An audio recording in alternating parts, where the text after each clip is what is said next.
Welcome to Mythos AI, your source for Cliff's Notes on complex subjects. Join Anna and Phil for yet another engaging conversation. Welcome to our deep dive. Today we are focusing on Kaliningrad. A Russian exclave on the Baltic Sea. Right between Lithuania and Poland, yeah. We'll look at what makes this small territory so geopolitically important in the world today. Yeah, its geography and history have really shaped Kaliningrad into what it is today. It's a fascinating case study. Because it's an exclave, it's separated from mainland Russia.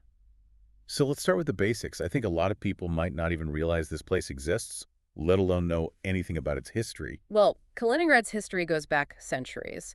What we know as Kaliningrad today was once Königsberg, Königsberg. founded in 1255 Wow. by the Teutonic Knights. Okay, so not Russian at all for much of its existence. Exactly. For centuries, Königsberg was a prominent Prussian city, a hub of trade and culture in the Baltic region. Think Hanseatic League, trade routes, a real melting pot of influences. And it wasn't just any city. It had some pretty big names associated with it. Yes, it was a significant intellectual center. Most notably, it was home to the philosopher Immanuel Kant. Oh, wow. Known for his groundbreaking work in metaphysics and ethics. Of course. But then World War II changed everything for Königsberg, as it did for so much of Europe. It brought devastation, a complete reshaping of borders. After the war, as part of the Potsdam Agreement in 1945, the city was annexed by the Soviet Union. So that's when it transitions from German to Russian control. Yes, the German population was largely expelled, and Soviet citizens were brought in.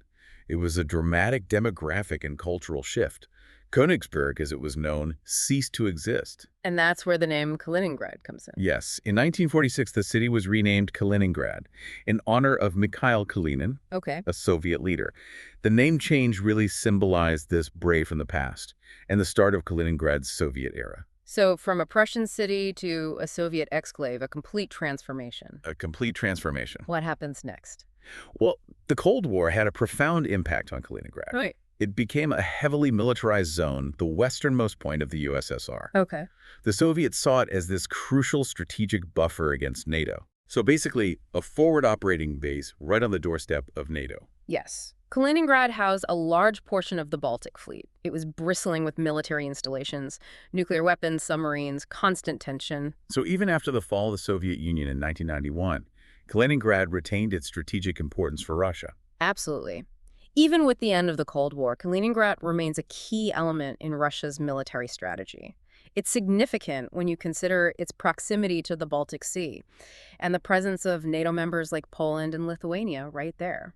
So it's not just history. Kaliningrad is still very relevant in today's geopolitical landscape. Very much so. That exclave status that makes Kaliningrad unique geographically also contributes to its strategic importance. Right. It's a vital forward base for Russia, allowing them to project power into the Baltic Sea region. And there's another geographical factor that comes into play here, the fact that the port of Kaliningrad is ice-free year-round. That's right. That's a crucial advantage. Unlike many other Baltic ports, Kaliningrad's port remains operational throughout the year, giving Russia's Baltic fleet a strategic edge in the region. Now let's talk about a particular geographical feature that has gained a lot of attention in recent years, the Suwałki Gap. It's that narrow strip of land that connects Kaliningrad to Belarus. Yes.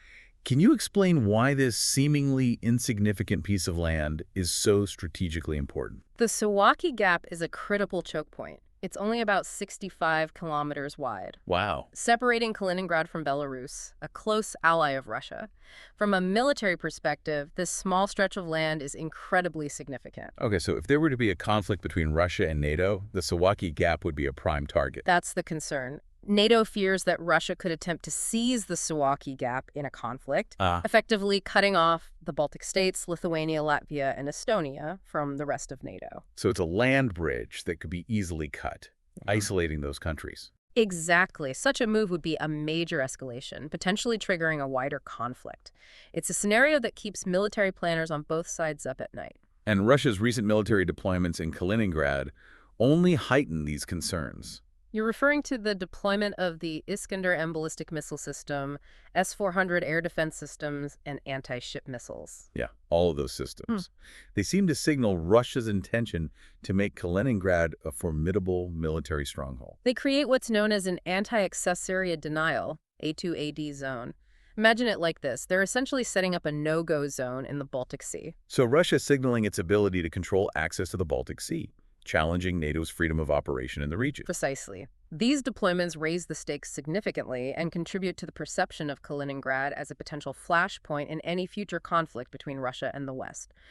But it's not just military hardware that makes Kaliningrad important.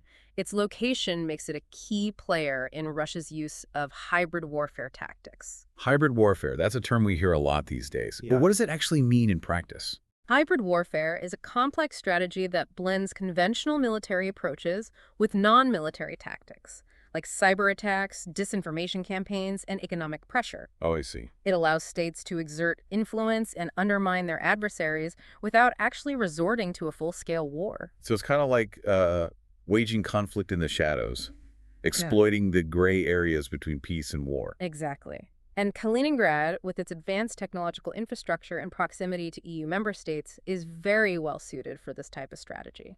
So how might Kaliningrad be used in this context? Think of it as a hub for information warfare. Okay. Kaliningrad could be used to launch cyber attacks, disrupt communication networks, or spread propaganda and disinformation, to sow discord among populations, undermine trust in governments. It's like a virtual front line in the information age. And those actions can be carried out with a degree of deniability. It's hard to directly attribute those actions to Russia, making it difficult for NATO to respond forcefully. So Kaliningrad is not just a military outpost, it's also a base for projecting influence and manipulating perceptions. You could say it's a forward operating base in the information war that's being waged alongside more traditional geopolitical struggles. It's a reminder that the nature of conflict is evolving. The battleground isn't just physical anymore, it's digital, it's psychological. Now, shifting gears a bit, let's talk about economics. Kaliningrad, being an exclave, faces some unique economic challenges. Right. Its isolation from mainland Russia makes it heavily reliant on imports for essential goods and energy. And that reliance creates a significant vulnerability. I mean, any disruptions to supply chains can have a serious impact on the region's economy. Precisely. And we've seen that vulnerability exposed with the sanctions imposed on Russia following the annexation of Crimea in 2014. Right. The sanctions have further complicated supply chains, restricted trade, and made it much more difficult for businesses in Kaliningrad to operate. They have. It's a double whammy for Kaliningrad. The inherent challenges of being an exclave, compounded by the economic pressure of international sanctions. It's led to higher inflation, limited foreign investment, economic hardship for a lot of residents. So despite being part of Russia, Kaliningrad finds itself in a difficult economic position. It's a balancing act. The region is caught between its political allegiance to Russia and its geographic and economic realities. Now, despite these challenges, there have been attempts to boost Kaliningrad's economy. Yep. What can you tell us about those efforts? Back in 1996, a special economic zone, or SEZ, was established to attract foreign investment and stimulate economic growth. It offered tax breaks, streamlined customs procedures, other incentives. It sounds like a good idea in theory, but has it been successful? The SEZ has had some success in attracting investment, particularly in industries like automotive assembly and electronics manufacturing. However, its overall impact has been limited. What factors have hindered its success? The sanctions are a major factor. They've created uncertainty and risk for potential investors. Additionally, changes in Russian federal laws and bureaucratic hurdles have also played a role. So the SEZ has created some jobs and stimulated some economic activity, but it hasn't been the transformative force that some had hoped for. That's a fair assessment. It highlights the fact that Kaliningrad's economic future is inextricably linked to the broader geopolitical landscape. And energy is a big part of that landscape. Kaliningrad has historically been dependent on its neighbors for energy supplies. Can you elaborate on that? Well, Kaliningrad has traditionally relied on Lithuania for a significant portion of its natural gas and electricity. Okay. This dependence has given Lithuania, and by extension the EU, a certain degree of leverage over Kaliningrad. So Russia has been in a bit of a vulnerable position when it comes to energy in Kaliningrad. Yes, and Russia has been trying to address that vulnerability. Yeah. They've invested in energy infrastructure projects to enhance Kaliningrad's energy security. What specific projects have they undertaken? The most notable project is the construction of the Kaliningrad LNG terminal. Completed in 2019, it has significantly reduced the region's reliance on pipeline gas from Lithuania. Okay, so this terminal allows Kaliningrad to import liquefied natural gas from other sources, giving Russia more flexibility. Exactly. They've also built new power plants in Kaliningrad, further reducing the need to import electricity from Lithuania. These investments show Russia's determination to secure Kaliningrad's energy supply and reduce its vulnerability to external pressure. It's another example of how geopolitics and economics are closely intertwined. Energy security is a top priority for Russia, especially in strategically important regions like Kaliningrad. Now, let's explore the cultural dynamics within Kaliningrad. You mentioned earlier that the region has a rather complex identity. Yes, it's a fascinating mix of influences. Yeah. While Russian culture is dominant today due to the post-war population influx, remnants of the region's German past are still visible in the architecture and some cultural practices. So we see a layering of cultures, a blend of Russian and German elements. Yes, but this blending hasn't always been seamless. There have been tensions and challenges along the way. Right. Some Kaliningraders, particularly those who remember the pre-war era, have struggled to reconcile their German heritage with their Russian present. And for younger generations who have grown up in a predominantly Russian environment, there's often a sense of disconnect from the region's German past. Yes, and this generational divide can create a sense of cultural fragmentation within Kaliningrad. Some younger Kaliningraders look towards Europe, embracing Western cultural influences, aspiring to a more cosmopolitan lifestyle. So we see this clash between tradition and modernity playing out. There is this push and pull. Some Kaliningraders advocate for closer ties with the EU, while the Kremlin's policies often emphasize Russia's distinct cultural identity and aim to limit Western influence. It seems that Kaliningrad's cultural landscape is as complex and contested as its geopolitical position. It is a microcosm of the broader cultural struggles taking place across Europe, as nations grapple with globalization, immigration, the rise of populism. It's a reminder that culture is not static. It's constantly evolving, shaped by historical forces, political decisions, and the desires of individuals. And in Kaliningrad, this evolution is playing out in a particularly fascinating and unpredictable way. So we've talked about Kaliningrad's past and its present. What about its future? What are some of the potential scenarios that could unfold in this strategically important region? Well, Kaliningrad stands at a crossroads. Its future is deeply intertwined with the broader relationship between Russia and the West. Yeah. If relations were to improve, we could see a more prosperous and stable Kaliningrad integrated into that European fabric. However, if tensions continue to escalate, the region could become even more militarized and isolated. So it's a region with both opportunities and risks. Let's explore those in a bit more detail, starting with the potential risks.